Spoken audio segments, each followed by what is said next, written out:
साथियों सलाम नमस्ते सत श्री अकाल और जय भीम जोहार। साथियों बड़े बड़े दिग्गज आए आज झारखंड में और आना भी है, चुनाव है। अब पहला चरण जो है उसका मतदान जो है 13 नवंबर को होना है। चाणक्य का है, चाणक्य छोटे चाणक्य साहब तो थे ही, यानी कि हेमंता बिस्वा शर्मा पूरी कमान संभाल ली है भारतीय जनता पार्टी की। मतलब समझ में नहीं आ रहा कि अध्यक्ष बाबूलाल मरांडी है, नेता प्रतिपक्ष अमर बावरी है कि नए नवेले नेता चप्पई सोरेन। नेता कोई है भारतीय जनता पार्टी का हेमंता बिस्वा शर्मा, जिनको राजनीतिक गलियारे में छोटा चाणक्य कहा जाता है। लेकिन बड़े चाणक्य साहब आए और कहां गए?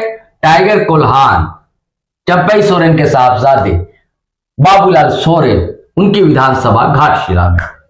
अब बड़ा तीर मारा, ये तीर उन्होंने मारा, लेकिन जिनका चुनाव चिन्ह तीर धनुष है उन्होंने भी कमाल पूरी संभाल ली। यानी कि हेमंत सोरेन ने मुख्यमंत्री हैं। जब हेमंत सोरेन की चर्चा हो तो कल्पना सोरेन का नाम आना ही आना है, हॉट केक बनी हुई है आजकल। तो दोस्तों मैं क्या बताऊं, आजकल बहुत घूम टहल रहे हैं सरफराज भाई हमारे न्यूज स्टॉपेज वाले। तो कई बातें उनसे भी हुई, तो वो सब बातें वो यहां पर उगलेंगे, बताएंगे, क्योंकि क्या असर देखने को मिलेगा दरअसल, क्योंकि प्रधानमंत्री भी आने वाले हैं शायद। तो इनका आना और जो एक जोड़ी है चर्चित झारखंड की इंडिया अलायंस की, उसका दौरा करना, तो इन सबको सिर्फ कोल्हान में नहीं, कोल्हान से इतर भी दक्षिण छोटा नागपुर या उत्तरी छोटा नागपुर में क्या उसका असर होगा, या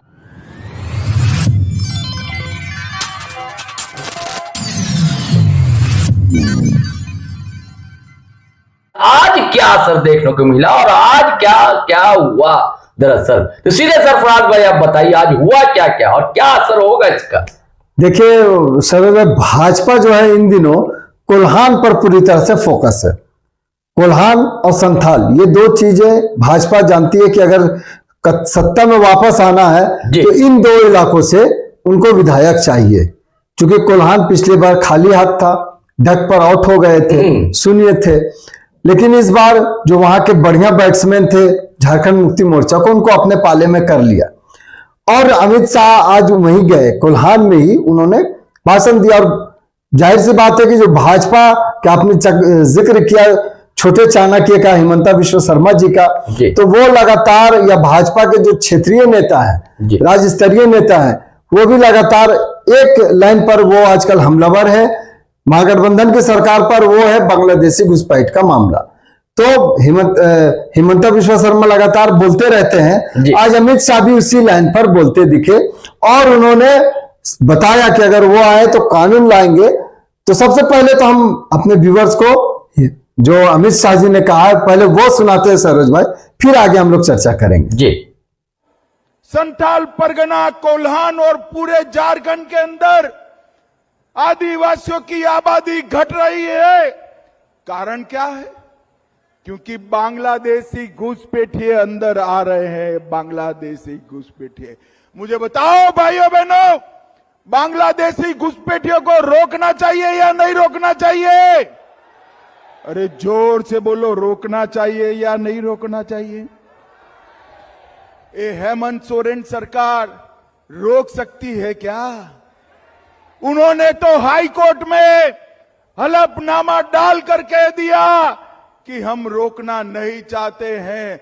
इसका विरोध अपने चंपई सोरेन ने किया और पार्टी छोड़ा है। मैं आपको विश्वास दिलाने आया हूं, आप कमल फूल की सरकार बना दो, आप कमल फूल की सरकार बना दो। एक एक घुसपैठिए को चुन चुन कर निकालने का काम भारतीय जनता पार्टी करेगी। आदिवासी की बेटी, आदिवासी की रोटी और आदिवासी की भूमि, तीनों को बचाने का काम भारतीय जनता पार्टी करेगी। मैं बताता हूं, हम ऐसा सख्त कानून लाएंगे कि आदिवासी की जमीन किसी गुट पैसे के नाम ट्रांसफर नहीं होगी।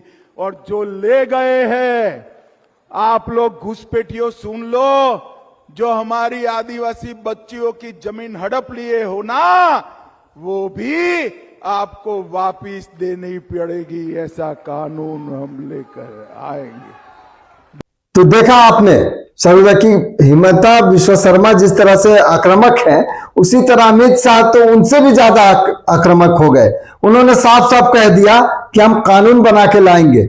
लेकिन आपने कह दिया कि आज पूरी तरह से झारखंड चुनावी जो बरसात शब्दों के बांध चल रहे थे, तीर धनुष चल रहा था, तो इस तीर का जवाब मुख्यमंत्री हेमंत सोरेन ने गढ़वा की धरती से दिया और उन्होंने तो बड़ा बयान दे दिया। उन्होंने साफ कह दिया कि इनको घुसपैठ रोकने की सूझ नहीं रही है, जिम्मेदारी किसकी है। उन्होंने सवाल उठाया कि ये केंद्र सरकार की जिम्मेदारी थी, ये गृह मंत्रालय की जिम्मेदारी थी, जो अमित शाह जिस विभाग के मंत्री हैं उनकी जिम्मेदारी थी कि घुसपैठ को रोके। और घुसपैठ सबसे ज्यादा उन्हीं के राज्यों में होती है जहां भाजपा की सरकार है। इसके अलावा उन्होंने एक और बड़ा बयान दे दिया है, जैसा हिमंता विश्व शर्मा लगातार कह रही, आज अमित शाह भी कह रहे थे कि कानून बनाएंगे, इनको निकालकर बाहर फेंक देंगे। उन्होंने तो एक बड़ा बयान दे दिया है इसके जवाब में हेमंत सोरेन ने कि एनआरसी लागू नहीं होगा झारखंड में। ये एक बड़ा बयान है सरोज भाई। सबसे पहले हम लोग उनका वो बयान सुनाते हैं। बिल्कुल बिल्कुल सुनाना चाहिए। कभी एनआरसी लगाना, कभी यूसीसी लगाने की घोषणा करते हैं। हमने भी कहा है यहां यूसीसी एनआरसी का कोई बात नहीं होगा, यहां बात होगा तो सीएनटी, एसपीटी और पेशा कानून का बात होगा। कैसे देश को तोड़ो, कैसे देश को बांटो, कैसे समाज को बांटो, इनका यही कार्य योजना रहता है। आपने देखा ये दो जो बांध चले, इधर से अगर अमित शाह ने बांध छोड़े तो इस बार देखिए पूरी तरह से महागठबंधन की जो कमान है वो तीर धनुष वाले ही संभाले हुए हैं पूरी तरह से, कप्तान बने हुए, और उनको कप्तान मानता भी ये लोग। महागठबंधन ने तो उनको पहले से कप्तान मान कर रखा है। आपने ये सही कहा कि भाजपा में कौन कप्तान है पता ही नहीं चल रहा। लग रहा है हिमंता विश्व शर्मा, कई लोग चर्चाएं भी कहते हैं कि कहीं हिमंता विश्व शर्मा तो झारखंड के अगले मुख्यमंत्री ना हो जाए, क्योंकि बाकी जो बाबूलाल मरांडी जी हैं, अमर कुमार बावली जी हैं, या जो बड़े नाम थे चंपई सोरेन है, इनकी सभाओं में नहीं दिख रही है, वैसी हलचल नहीं दिख रही है। हिमंता विश्व शर्मा लगातार मेहनत कर रहे। खैर बहरहाल, तो अमित शाह जी का जवाब, चूंकि उनका कोल्हान फोकस है, तो उनका जवाब गढ़वा से हेमंत सोरेन ने दे दिया है। लेकिन एक और नेत्री है जो शेरनी है, हेमंत सोरेन ने गढ़वा से जवाब दिया तो वो पहुंच गई खुद उनके ही क्षेत्र में जहां से अमित शाह भाषण दे रहे थे, बयान दे रहे थे। मतलब कोल्हान पहुंच गई कल्पना सोरेन, अभी राज्य भर में सबसे ज्यादा चर्चित जोड़ी है।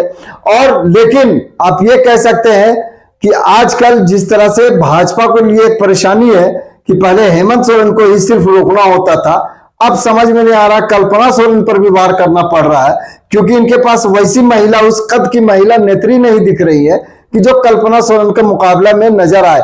कल्पना सोरेन की सभाओं में भीड़ भी होती है।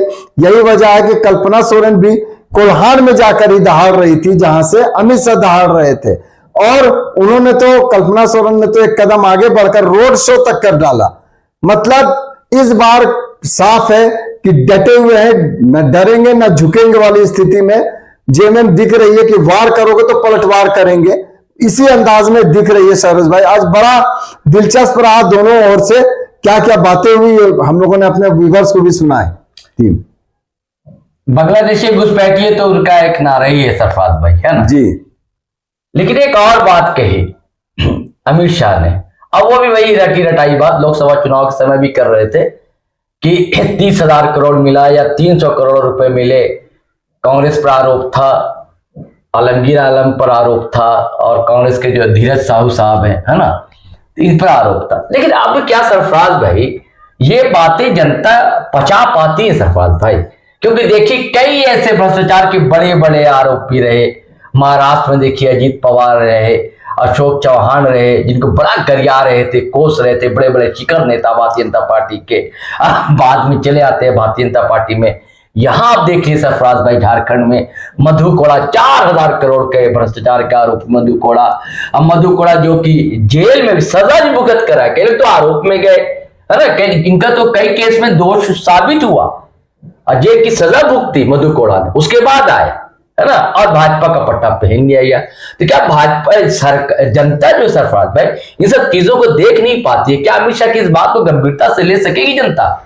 सरोज भाई, आप एक नाम और भूल गए जी। वो है शारदा घोटाला के आरोपी थे हिमंता बिस्वा शर्मा बिल्कुल जी। सही, बिल्कुल सही। आज वो असम के मुख्यमंत्री है भाजपा से। जी कांग्रेस में थे तो लग रहा था कभी भी जेल जा सकते हैं, लेकिन भाजपा में आते ही मुख्यमंत्री भी बन गए। तो बहरहाल देखिए, लोग समझते हैं इन बातों को कि अगर 300 करोड़ का पैसा पकड़ा है तो पैसे पकड़ाने वाले जेल में क्यों नहीं है सरोज भाई? जी, इसका मतलब है कि उन्होंने इनकम का सोर्स बता दिया, जी, इनकम डिपार्टमेंट को जो है उन्होंने दिखा दिया है, और लोगों को अब इससे मतलब नहीं है। लोग इतना समझते हैं। वोटर्स देखिए, चुनाव है, चुनावी के वक्त में लगातार, जैसे उन्होंने तो हेमंत सोरेन जी के बारे में भी कह दिया कि हेमंत सोरेन करोड़ों रुपए घोटाला करके गया है, जबकि हेमंत सोरेन एक जमीन के मामले में जो ईडी ने इनको गिरफ्तार किया था वो घोटाले में नहीं किया था। हेमंत सोरेन को जमीन कब्जा करने के मामले में ये जेल गए थे, लेकिन बाद में तो पता ये भी चल गया कोर्ट ने क्या कहा, ये पुरानी बातें दोहराने की जरूरत नहीं है। तो बहरहाल इन मामलों से बहुत ज्यादा फर्क नहीं पड़ता, लेकिन आप देखेंगे कि जो मुद्दा सबसे ज्यादा इन्होंने आगे करके रखे हुआ है बांग्लादेशी घुसपैठियों का, तो चंपई सोरेन जी भी आजकल उसी रंग में बोलना शुरू किए हैं जब से वो भाजपा में गए हुए हैं।